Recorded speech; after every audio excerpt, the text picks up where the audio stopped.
Okay, hopefully this is working. Hello, everybody. So I've never done this before through this software, and I can't actually see who is participating. I can see there's 0 people watching at the moment. Brilliant. I'm just going to wait for people to join.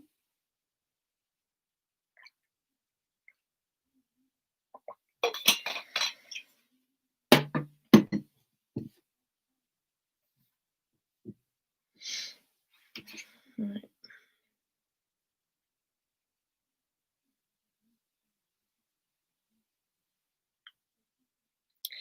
Right. Hello, everybody. This is great. Okay, so I've not done this before through this software, so I hope it all works fine. You can comment on, yeah, hi, Layla. Great. Yeah, you've already commented. Brilliant. Yeah, so you can comment on this. I think it's like on the right-hand side or something from the video, and I'll be able to see all your comments.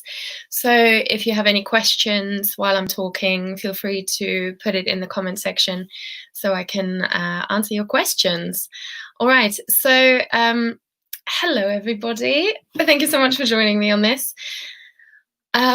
Yeah, I'm just gonna start kind of by explaining who I am, why I'm doing this, and what I hope you will be getting out of this. So my name's Leonie.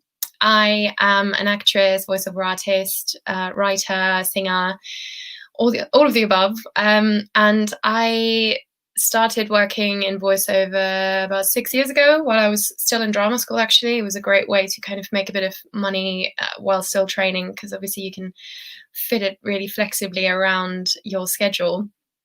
And I sort of slipped into it by accident, and then only a couple of years later decided to make a career out of it and take it more seriously. And I'm now at a point of my career where I make a living from it. So I kind of see it as my day job. Like before, I would be working in promotion and in cafes, and now my bread and butter comes from sitting in my little booth and recording voiceovers, which is brilliant. And I know that a lot of actors want to get into voiceover. I know that for a lot of people, it's obviously something they would like to do instead of, making coffees. And I often get a lot of people asking me sort of how to set yourself up, how to get work in the field. And especially now in the current situation with the lockdown, I've had more messages than ever before of people asking me for advice. And so I did one of these talks a couple of weeks back for a friend who runs a Facebook group for actors. His name's Daniel Dresner. Check him out. He's brilliant. He's a wonderful acting coach, and he has a Facebook page called Daniel Dresner Coaching Actors. And so I did a little talk like this for him, and it was really well received. And so I thought, why not take it out and help more people with this? And especially, I was feeling quite powerless about the Black Lives Matter movement and sort of wanting to help in a way. And so I felt like, well, why not combine the two? So I'm gonna do these talks. I'm doing this one, and then I'm gonna do one later tonight at 7 p.m. for people who might be working during the day or who are in different time zones. And then I'm doing another one tomorrow at 1, which is about how and where to find the work actually in the industry once you've set yourself up. And then the same again on Friday night at 7 p.m. And well, if these are well received and if people are finding them helpful, I might do some more of them later on, going into more detail about, I don't know, editing, microphone technique, all these things. So we'll see how it goes. And they are all on a pay what you can basis. So if you feel like you want to donate a few quid for these efforts that I've put into it, that'd be brilliant. And I'm going to donate all of that to Black Lives Matter charities. So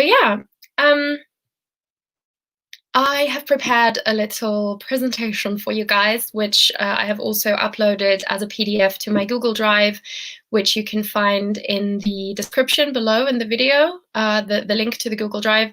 So once I've done this presentation, you can download it and do some further reading and research. I've put some learning resources in there, some links to websites to look into and all that. So yeah, you're going to have all of that afterwards.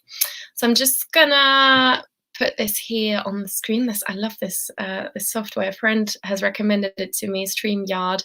It's brilliant. It's so slick. Look at this, beautiful. Okay, so voiceover 101, setting up your home studio. Now, obviously, a lot of people might have already worked in voiceovers in external studios and now are just thinking about setting up their home studio. And some people might also just have never done any voiceover work and want to get into it. So please bear with me. People who have already got some voiceover experience might feel like some of the things that I'm saying they already know, they've already heard, but I really want to make this a 101, like if you've not done any voiceover work, and I'm going to go into quite a bit of detail of like about the equipment that you need, etc.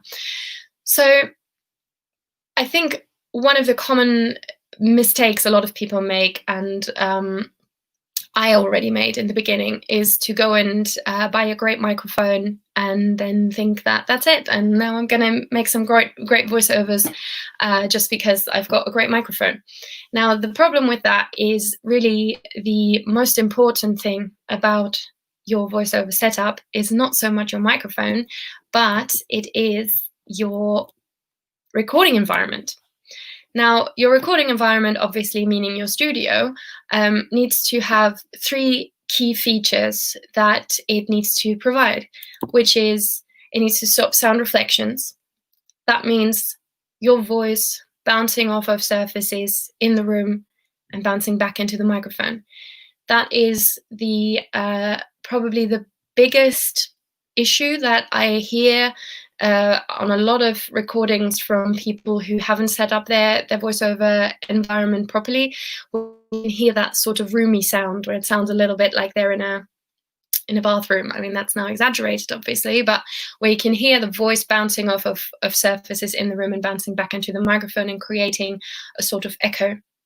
So that's the first thing that is super important that your voiceover setup needs to provide. I'm going to get into more detail of how to do that in a minute. The second one is to block external noises. Now, obviously, if you're recording from home, you might have a busy street next door. You might have neighbors who have screaming children. You might have a washing machine running, flatmates going up and down the stairs. All of these things, you need to try and find a way of having as little as possible of that on your recordings, obviously. And the third and often forgotten about factor is a consistent sound. So you really need to make sure that your recording environment stays the same at all times. The issue with that is that sometimes you might record something for a client, they love the recording, and then they come back a couple of weeks later and they say, oh, actually, we've changed a passage in the script. Can you just record this quickly, just this one passage? And then what happens if you don't have a consistent sound environment is it's going to sound different, and they're going to have trouble editing everything together and making it sound like one read. And oftentimes you're going to have to re-record the whole thing. That was something that I was dealing with all the time when I started out, because I was sort of trying out different spaces in my bedroom at the time, and so yeah, it happened all the time that I would have to re-record a whole text rather than just a passage because the sound had changed. So that's really important. And again, going to get into more detail about how to assure that in a minute. So, oh, this is doing it again. Okay, and once more. There we go. Okay, so again, this is something that a lot of people misunderstand when it comes to setting up your recording environment, is the soundproofing versus the sound treatment. So soundproofing, as I said, means blocking external noises coming into your booth and being picked up by your microphone. Sound treatment means deadening the sound of your recording environment. So soundproofing, obviously, you have this kind of thing, a proper sound booth. In order to really block out all of the sounds coming in from the outside, that's what you would need.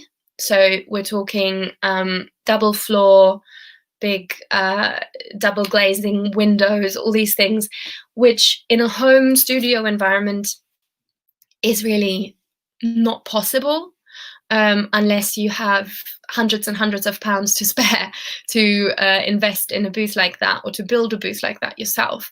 There are loads of videos on YouTube of how to build a booth like that if you are DIY inclined, and if you want to get into something like that, obviously feel free to do that. But I would say that proper soundproofing for a house kind of studio setup is going to be difficult and expensive. So the way to sort of soundproof your recording environment really is to find a space in your flat, in your bedroom, in your house that is the least affected by external sounds coming in. So try and be far away from a window, try and not be next to the kitchen where the running water and the washing machine and the dishwasher, if you have one, are running, all these things. Just sort of try and find a space in your house that is the quietest most of the time. For me, for example, I have my studio set up here in our kind of, there's like a spare room, office-y space kind of thing. I have a window right here, and sometimes I do get noises from the street. Luckily, it's a rather quiet street, but there will be coming cars through. And like, for example, I know that on Tuesday mornings, the bin men come. So I know that I'm just not going to be recording on a Tuesday morning because there's no point. Same for our neighbors downstairs. They have 2 kids who might be, you know, a bit loud in the afternoon. So I know that there are certain times during the day where the children are going to be in and they're going to be screaming, and it's just not going to work. But I know that they are in preschool in the mornings from 8 to 12. So I know that in the mornings I can record and it's quiet. So that's really just something to kind of figure out when the quiet times in your home are. In my old flat, I was living on a fairly busy street, so I was recording a lot in the evenings when the traffic had died down and there wasn't as much going on. So that's really what I can sort of advise you when it comes to soundproofing, because you're going to get frustrated if you're going to try and like soundproof and it's not going to work as well as you wanted to. So you really have to just kind of figure out the times of day where you can record, where the least sound is going to come in, basically. And then the other part is the sound treatment. Now this is the important part, and the part where you're going to have to put in a little bit of research and a little bit of money, possibly, and yeah, just kind of try and find the best way for the space that you have to sound treat. Now, I want to say one thing about these. So a lot of people have them. I actually have one here, which I don't use anymore. I bought it when I first got into voiceover, when I set up my first home studio, and it seemed like everybody had them, and they kind of seemed to be the thing to get. Now, they're a bit of a waste of money, really. The thing is, they're not going to harm your recording, obviously, but they're also not really going to change much about it. You have your microphone. I'm going to just get my mic here out of the, and I'm going to make myself a little bit bigger to talk about this. Right, so you've got your microphone here. This is the front where you will speak into, like this. The way that the microphone picks up the sound is in sort of a kidney shape. So it's like this and like this. Sorry, like this and like this. So it picks up mainly from the front, a little bit on the sides, a little bit on the top, and a little bit on the bottom, but really very, very much just on the front. Most voiceover microphones function like that. Now, with one of those screens, they will be here at the back, right? So they will be sort of in a half circle around your microphone, the microphone kind of being in the middle of what would be the radius of that shield.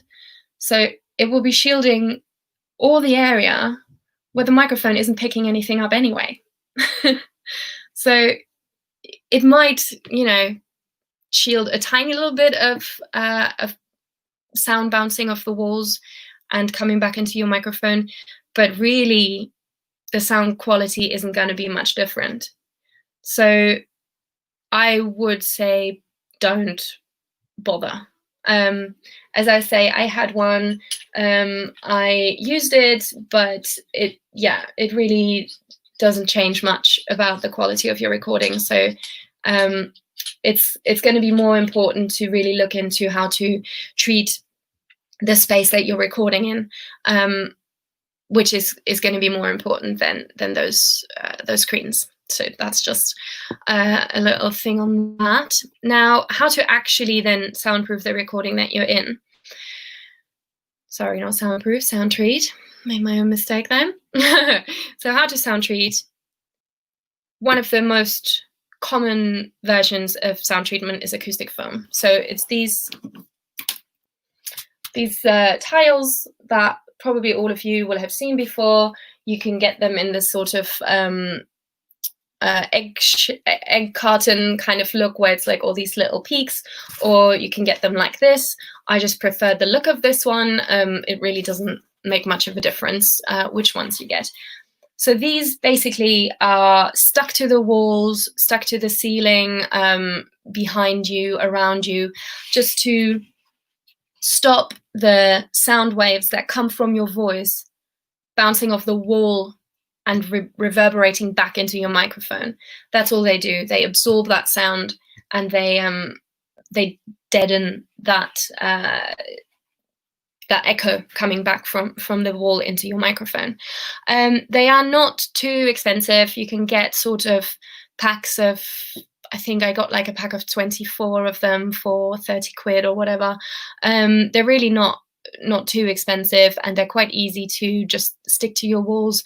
Obviously, be careful if you're in a rented property. You obviously don't want to use things like blue tack or whatever, but yeah, there are adhesives that you can use that don't leave loads of traces and don't rip the paint off with them when you have to get those off again. But yeah, they're really sort of the staple, the go-to thing. Then there are things called acoustic blankets. They basically do the same thing. They're like a blanket, like a thick sort of curtain-y type thing that you can use you can hang it up behind you, around you, over your head, whatever.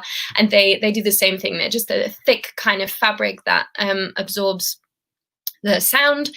I haven't worked with one yet. I can't tell you whether I would recommend it. I've had a quick Google of them earlier to sort of see the prices. They range around like 70, 80 quid, so they are a bit more expensive. I would, if you consider that, if you don't want to stick anything to your wall and you want to consider an acoustic blanket, I would just, say do a bit of research, have a look at reviews, and see whether that might be something that you want to use. And then there are also acoustic panels. They are probably the most expensive out of the three. They are kind of bigger panels. They usually come in sort of like a half a square meter type thing that are mounted to the wall, which they are kind of the most aesthetically pleasing. They usually just look sort of like a canvas, and you can usually get them in different colors, gray, pink, red, blue, whatever. So I think if you're a homeowner, for example, and you feel like you want something a bit more permanent and something that you can like drill into the walls, acoustic panels are probably a good way to go, just because they just look a bit nicer, and they're quite durable, and they work just as well, if not better, than acoustic foam and acoustic blankets.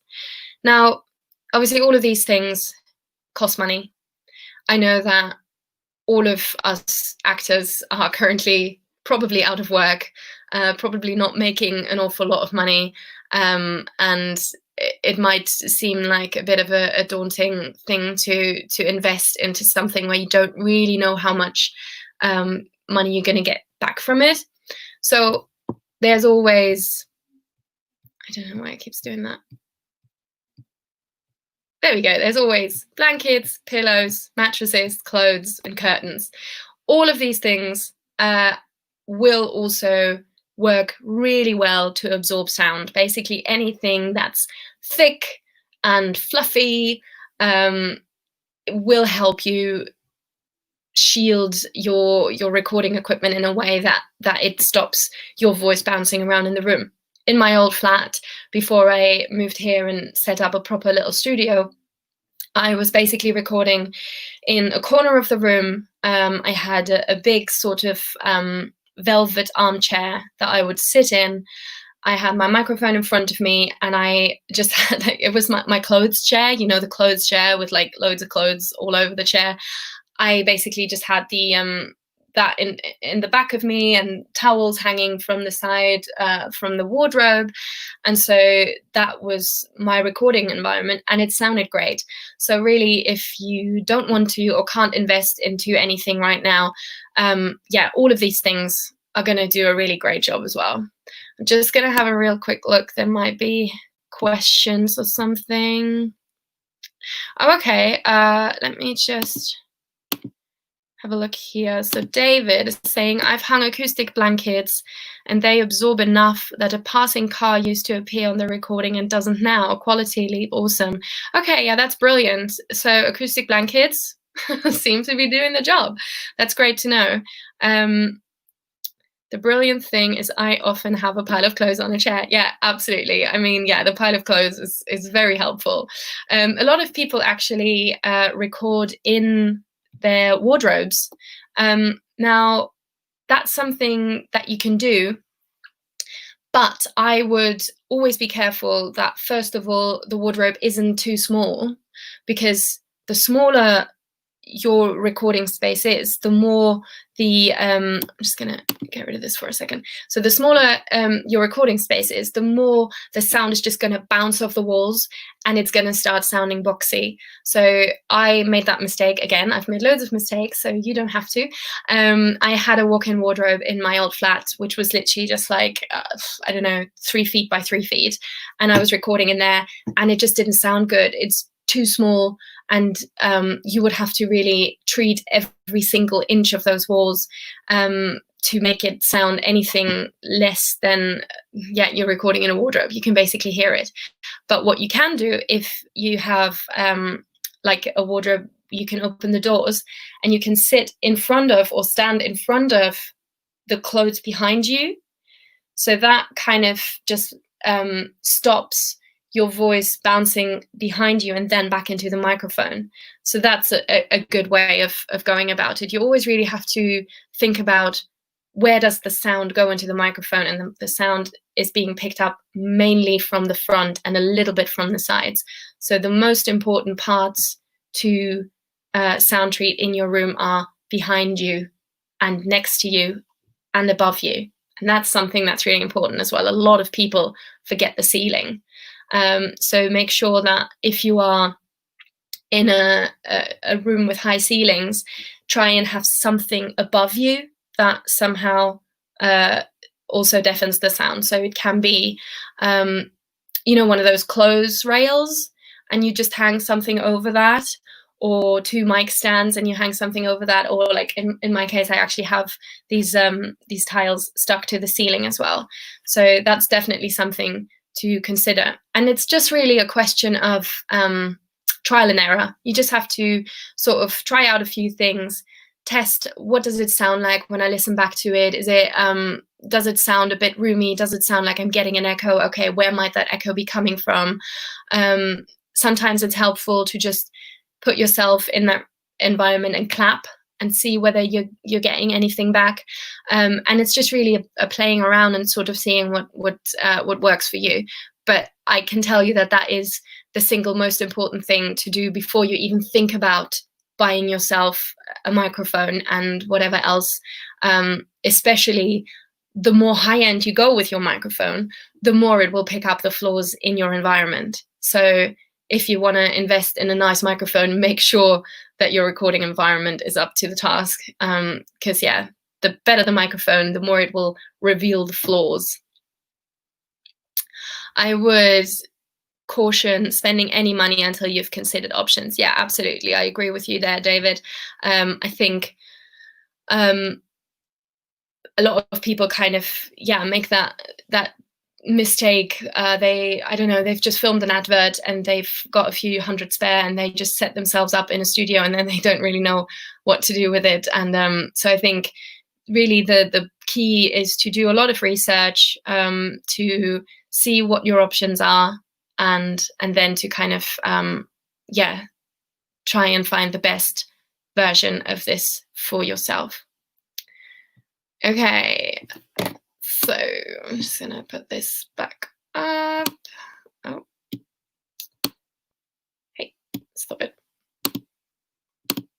Okay, so after I don't know why it keeps doing this. I'm gonna have to fix this presentation. Curtains.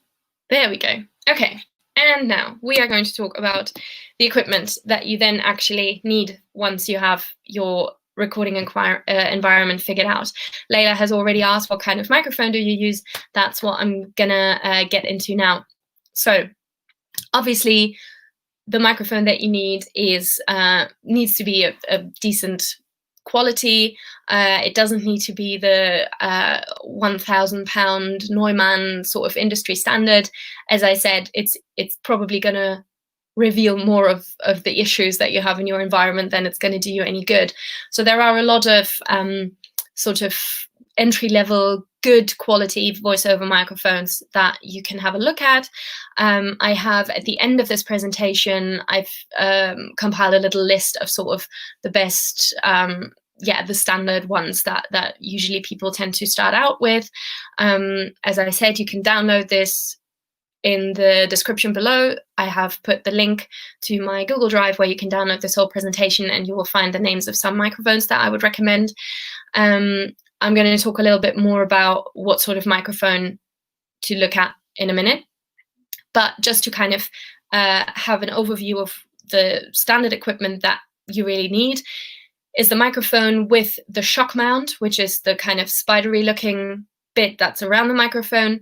That's kind of a contraption which stops kind of low frequency noises impacting the microphone just through like vibrations.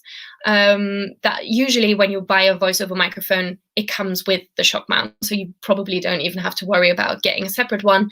Same for the pop shield, which is just there to stop plosives of P's and out breaths and everything popping into the microphone. Again, most microphones, when you buy them, will come with that. Then what you need, obviously, is a microphone stand. So there's a few different options, again, depending on how and where you record. If you like to sit down, maybe even at a desk, there is sort of arm microphone stands that you can clip to your desk or attach to your desk, and they will hold the microphone up in front of you. And then there is the standard sort of singer microphone stand like this, which is probably the most versatile because you can use it, standing up, sitting down, however you like. One thing I would recommend is to be sure that it fits into your recording space. So if your recording space is fairly small and you have one of these mic stands with the kind of tripod-y layout at the bottom, it's going to need quite a bit of space. So just make sure you have that space. I, for example, got myself one of these, which is really heavy. It's like this. So it's just a really heavy kind of circular base. And obviously it needs much, much less space than the tripod-y one. So just make sure that again, you figure out your recording environment first, and then you buy the equipment to match. Then the next thing you need, ideally, if you are going for that type of microphone, is a digital audio interface. So my one is this beautiful little thing called Focusrite Scarlett 2i2. Basically, all that it does is you plug your microphone into the interface, and then you plug the interface into your computer, and it translates the signal coming from the microphone into the sound waves on your computer. You can also plug in your headphones here, so you have your monitoring. You can adjust that. So there's loads of different types of these. Again, in the list at the bottom, I've given a few examples of interfaces you can look into. This one seems to kind of be the standard one that a lot of people kind of get when they start out. Same for the microphone that I've got. It's the Rode NT1A, which is also on the list. Oh, here you go, Rode NT1A. This is a good starter one, and you can actually get like bundles where you get the microphone and the interface as a bundle. And then the, well, last but not least thing you need, which is actually often neglected, are a good pair of headphones. That's super important. A lot of people kind of neglect that, but it's really important to have a good pair of cans when you're recording. And it needs to be studio headphones. Sort of your end consumer, I'm listening to Spotify kind of headphones aren't really going to cut it, because they are designed to make everything sound as good as possible. You don't want that. You want to hear everything the way it actually sounds, right? So again, in the bottom of the presentation, I've given you a few examples of good headphones to use. But I think the Biodynamic DT770 is sort of industry standard by now. I think it's about £100. If, again, you don't have that money at the moment, make sure that the headphones that you do use are not having any sound bleed through them. So ideally, obviously, they should be over-the-ear headphones, so that when you are recording yourself, you can't then hear yourself through the microphone again, if that makes sense.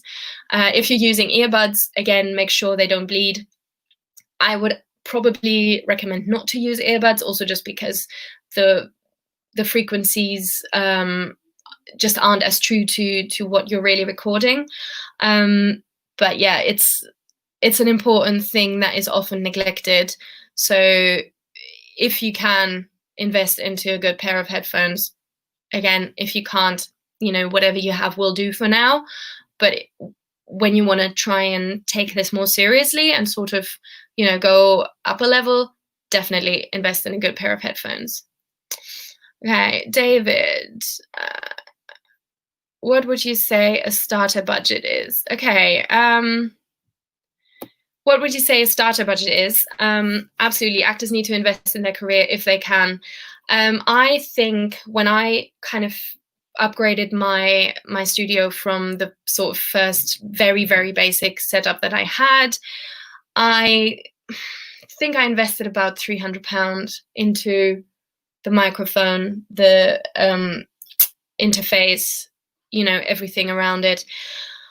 Again, can be more, can be less, but I think that's a good sort of starting point. And really what you need to remember with voiceover work and the current rates that usually come with voiceover work is like you invest a few £100 and ideally with the first couple of jobs, you got that back. I mean, that's one of the massive, massive attractions of the voiceover business is people know that usually it pays quite well for what you do.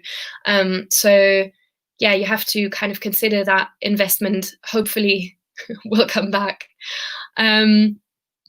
Okay, Then once we've talked about this, okay, I'm going to go into the microphones a little bit, because often there's a question between USB microphones or XLR microphones.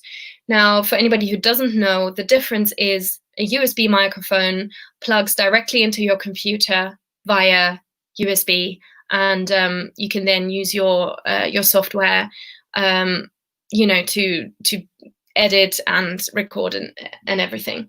The XLR microphone, as I keep screwing it back in and screwing it back out. This is an XLR connection. Anybody who's ever worked with a microphone on stage will know this. So this type of microphone can't connect directly into the computer. It needs one of these, the digital audio interfaces that I was talking about. So there are a lot of people who use USB microphones, mainly for podcasting, for very, very kind of entry-level voiceover work, and there is something to be said for either of them. So USB microphones, the pros are they're usually cheaper than XLR microphones. They are very portable because they don't come with all of the other equipment, the XLR cable, the digital audio interface. So if you are somebody who travels a lot, or who maybe is traveling back and forth between two abodes, wow, I don't know where that word came from, a USB microphone might be really handy for you, because you can just pop it in your hand luggage and take it with you and just plug it into a computer. They are also easier to set up, again, obviously, because all you do is you plug it into your computer. The pros of an XLR microphone are generally the quality is just a bit higher. Like a USB microphone will not give you broadcast quality recordings. It will just kind of, there are certain frequencies kind of up in the mids, which a USB microphone just won't give you the true sound of a human voice, pick up all the nuances. They are more adaptable. So because you are plugging it into an interface first, there is just more that you can do with it in terms of customizability. And they are usually built to last a bit longer. And also a crucial point is that with XLR microphones, if a part breaks, you can usually replace just the part. Whereas with a USB microphone, if a USB microphone breaks, you're going to need a new microphone. So if you have an XLR microphone, you will probably have it for a long time. A USB microphone tends to not last quite as long. So really, it's personal preference. I think USB microphones work really well for podcasting and for, yeah, as I said, kind of entry-level, low quality, that sounds a bit bad. It's not low quality, it's lower quality work. If you want to be serious about voiceover work and want a professional sound and a professional setup, invest in an XLR microphone. They are just the industry standard.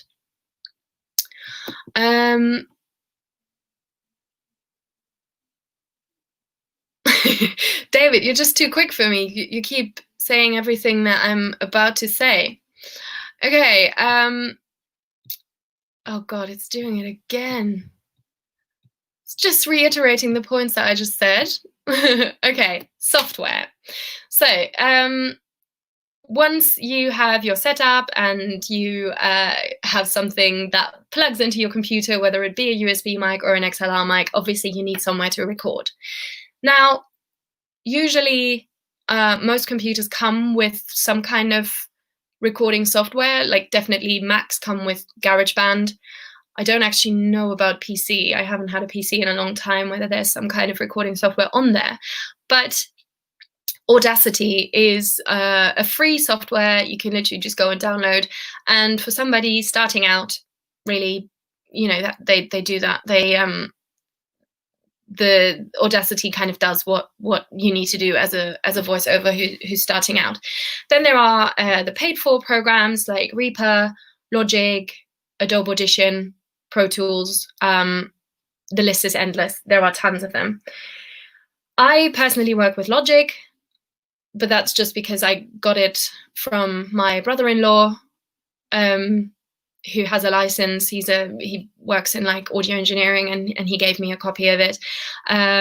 But generally, really, for what you need to do as a voiceover artist, especially when you're starting out, Audacity really does the job. Like, you really don't need to worry too much.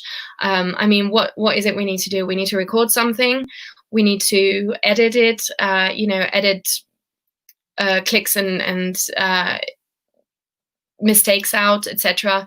Maybe do a little bit of compression, maybe do a little bit of EQ, and that's it, really. And Audacity and GarageBand absolutely do that job. I don't think you need to worry too much when starting out about getting one of the paid-for softwares. I think once you kind of know what you're doing and you get into it a little bit more, it's definitely worth looking into one of the paid-for softwares. But yeah, for now, if you have a Mac, you can use GarageBand. If you don't have GarageBand, download Audacity and it will absolutely do the job. I'm not going to go necessarily into what kind of like how to actually edit now. If that's something you would be interested in, I'm happy to do another kind of talk on that, of like how to actually process and edit your voiceover work in an efficient manner. I don't know if she's watching, but I have a friend who is also in voiceover, and she's always she gets frustrated because it takes her so long to edit things, and she's always amazed to see how quickly I edit things. Like, I just, for me to record, I don't know, a 300-word document takes me 5 minutes to record and 5 minutes to edit, and then I send it off. And and for her, she's always like, what, just take me an hour. So it really is important to become efficient at what you do, because obviously the value for money that you want out of it has to be the best possible.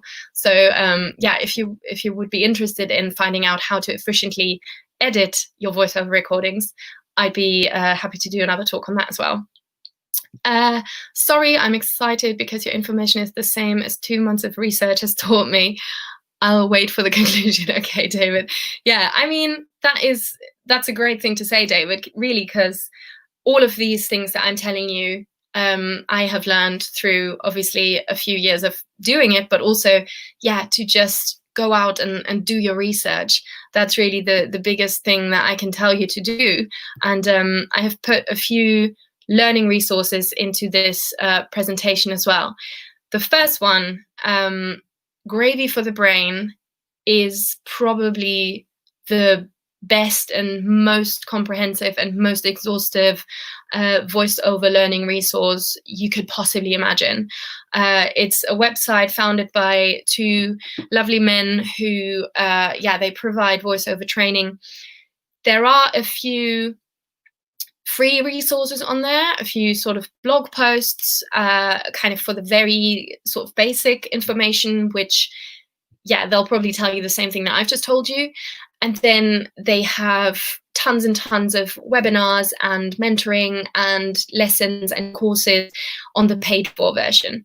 It's not super cheap. I think it's like around £35 a month. But it's so worth it, honestly. If you're really serious about this, get yourself a subscription to Gravy for the Brain for a couple of months. Just absorb everything they can tell you, and then decide whether you want to carry on with the subscription or not, because it's super, super helpful. Voiceover Kickstart is another one that's a really good website run by a guy called Guy Michaels, and he offers actual courses, but he also has a lot of just information on his website. The Voiceover Network, same, really good resource. And then you have your voiceover groups on Facebook.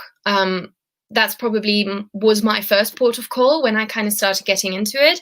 There's loads and loads of groups on Facebook. Literally, if you just go into the search function and you just type voiceover, you'll find so many groups. You have the British voiceovers, professional British voiceover group, voiceover network, voiceover learning, foreign voiceover professionals. Really interesting for people who aren't British native speakers like me. I'm originally from Germany, and there's often a lot of job posts in there as well, which is sort of tying over already into my next talk about how to find the work.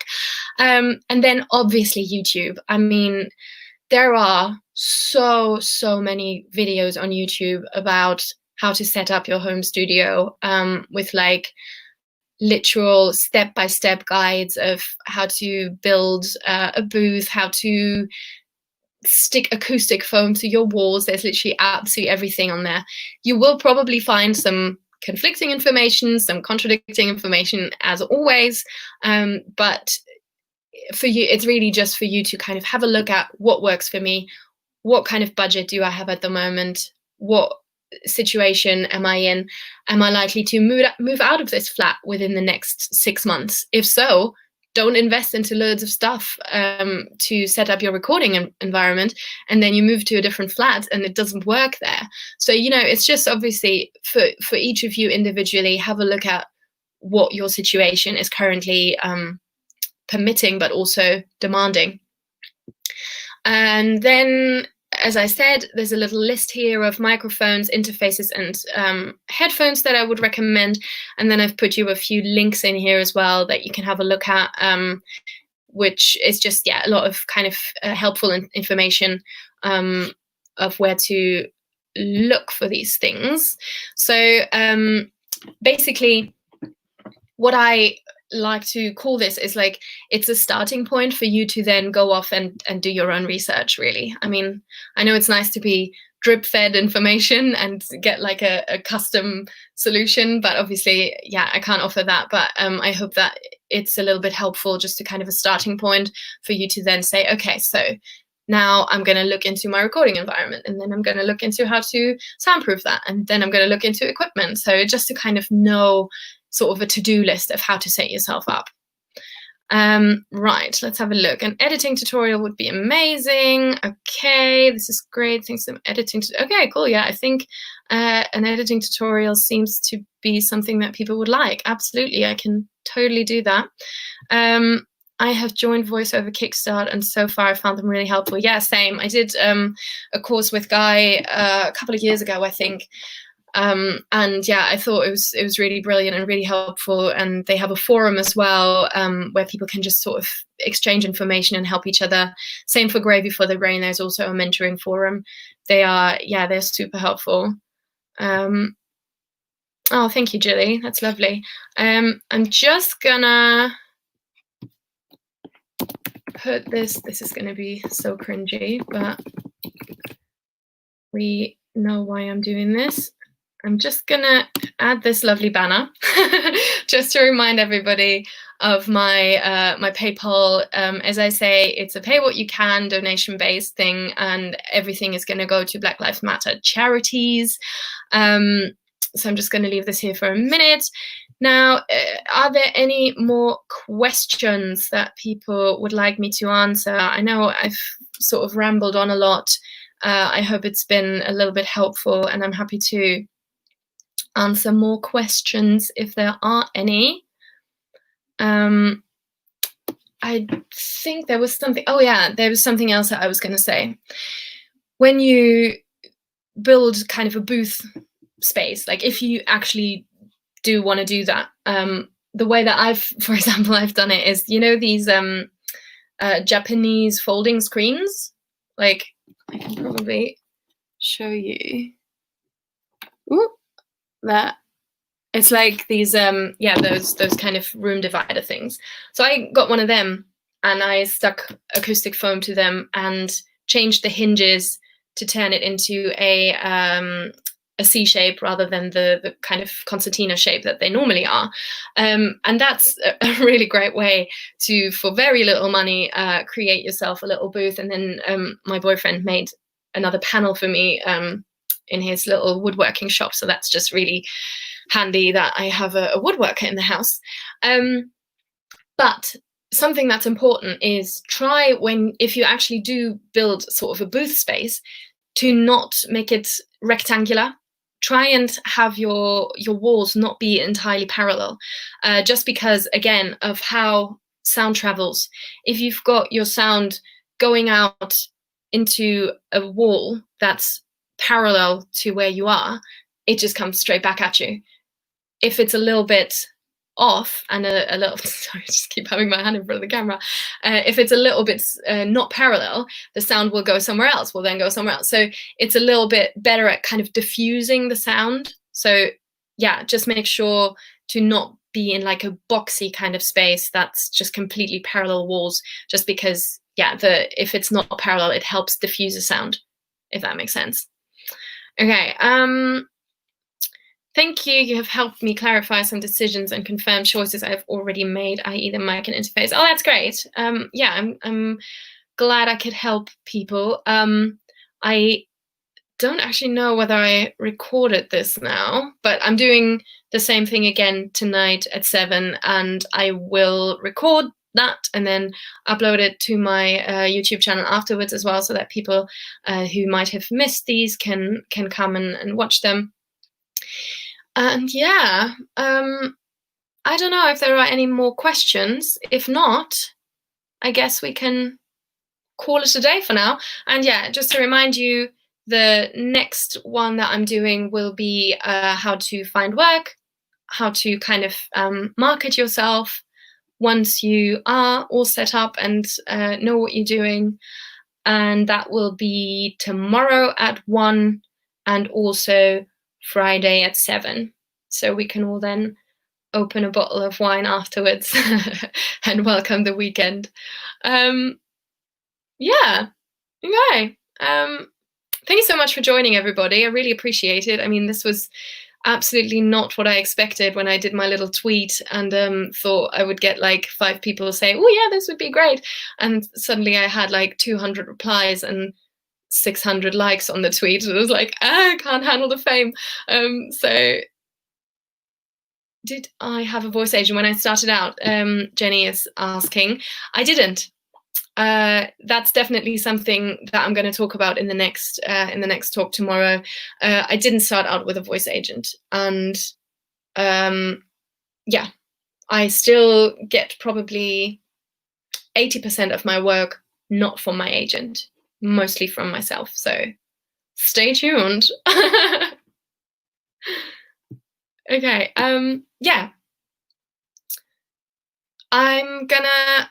Oh, I can actually comment on this as well, can't I? I'm just gonna, because I'm a nice person, I think, I'm just gonna put my email address in this comment section. There you go.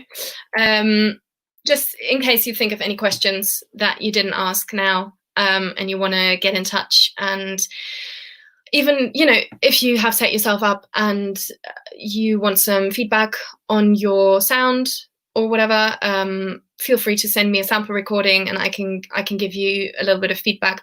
Obviously, everything that I say in these talks is my experience and my opinion. None of this should be taken for gospel truth.